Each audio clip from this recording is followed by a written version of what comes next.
ഒരു നാടിന്റെ തന്നെ സ്വപ്ന സാഫല്യമായി കണ്ണൂർ പയ്യന്നൂർ കാപ്പാട്ട് കഴകം പെരുങ്കളിയാട്ടത്തിന് ഭക്തി നിർഭരമായ തുടക്കം. പയ്യന്നൂർ സുബ്രഹ്മണ്യ സ്വാമി ക്ഷേത്രത്തിൽ നിന്ന് ദീപവും തിരിയും എഴുന്നള്ളിച്ചതോടെയാണ് 7 നാൾ നീണ്ടു നിൽക്കുന്ന പെരുങ്കളിയാട്ടത്തിന് തിരിതെളിഞ്ഞത്.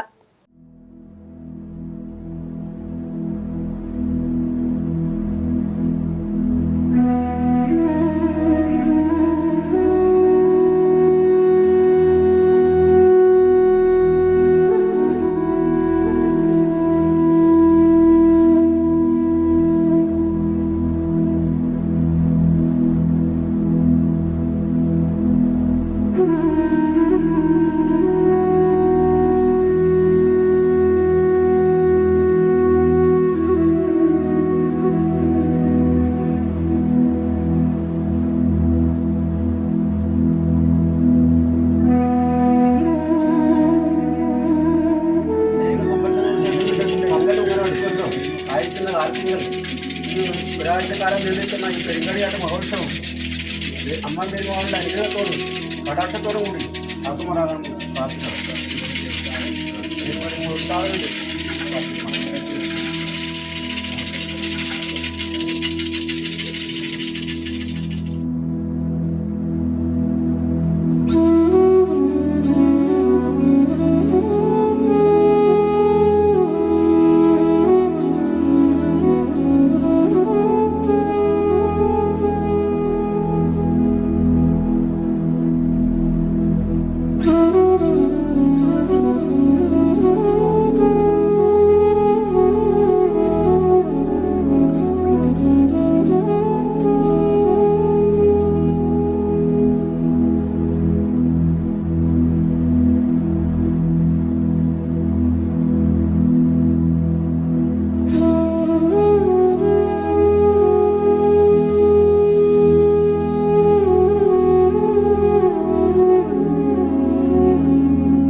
രാവിലെ അരങ്ങിൽ അടിയന്തരത്തിന് ശേഷം അരങ്ങിലിറങ്ങിയ കാപ്പാട്ട് ഭഗവതിയുടെയും പുള്ളി ഭഗവതി, പുതിയാറമ്പൻ, വിഷ്ണുമൂർത്തി എന്നീ ഉപദേവതമാരുടെയും പ്രതിപുരുഷന്മാരും സ്ഥാനികരും ക്ഷേത്രം കോയ്മ തറവാടുകളിലെ പ്രതിനിധികളും മറ്റ് കഴകങ്ങളിലെ സ്ഥാനികരും സഹിതം പെരുമാൾ സന്നിധിയിലേക്ക് പുറപ്പെട്ടു.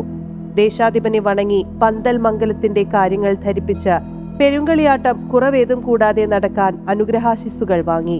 തുടർന്ന് ക്ഷേത്രം മേൽശാന്തി ശ്രീകോവിലിൽ നിന്നും ദീപം ചങ്ങലവട്ടയിൽ പകർന്നു നൽകി. കൂടാതെ അരി, തേങ്ങ, ശർക്കര തുടങ്ങിയ കലവറയിലേക്ക് ആവശ്യമായ വിഭവങ്ങൾ പുതിയ ചെമ്പുപാത്രത്തിലും കലവറയിൽ പ്രവേശിക്കുന്ന ബാല്യക്കാർക്ക് കലശം കുളിക്കുന്നതിനാവശ്യമായ തീർത്ഥം ചെമ്പുകുടത്തിലും നൽകി. തിരിച്ച് കാൽനടയായി തന്നെ കഴകത്തിലെത്തി ആദ്യം പ്രധാന പള്ളിയറയിലും പിന്നാലെ മറ്റു പള്ളിയറയിലും ദീപം പകർന്നതോടെ 28 വർഷങ്ങളുടെ ഇടവേളയ്ക്ക് ശേഷം കാപ്പാട്ട് കഴകത്തിൽ വീണ്ടും ഒരു പെരുങ്കളിയാട്ടത്തിന് തിരിതെളിഞ്ഞു. തുടർന്ന് ദീപം കലവറയിലെ കുഴിയെടുപ്പിലും പകർന്നതോടെ കലവറയും സജീവമായി. കളിയാട്ട് ദിവസങ്ങളിൽ അപൂർവങ്ങളായവ ഉൾപ്പെടെ 39 തെയ്യക്കോലങ്ങളാണ് അരങ്ങിലെത്തുക. മാർച്ച് 2-ന് ഭഗവതിമാരുടെ ഉച്ചത്തോറ്റത്തോടൊപ്പവും അടുത്ത ദിവസം ഭഗവതിമാരുടെ തെയ്യക്കോലത്തോടൊപ്പവും മംഗലക്കുഞ്ഞുങ്ങൾ പെരുങ്കളിയാട്ടത്തിന്റെ ഭാഗമാകും. മാർച്ച് 3 ഞായറാഴ്ച 12-16 1-4 ശുഭമുഹൂർത്തത്തിൽ കാപ്പാട്ട് ഭഗവതിയുടെയും ശ്രീ പോർക്കലി ഭഗവതിയുടെയും തിരുമുടി നിവരും.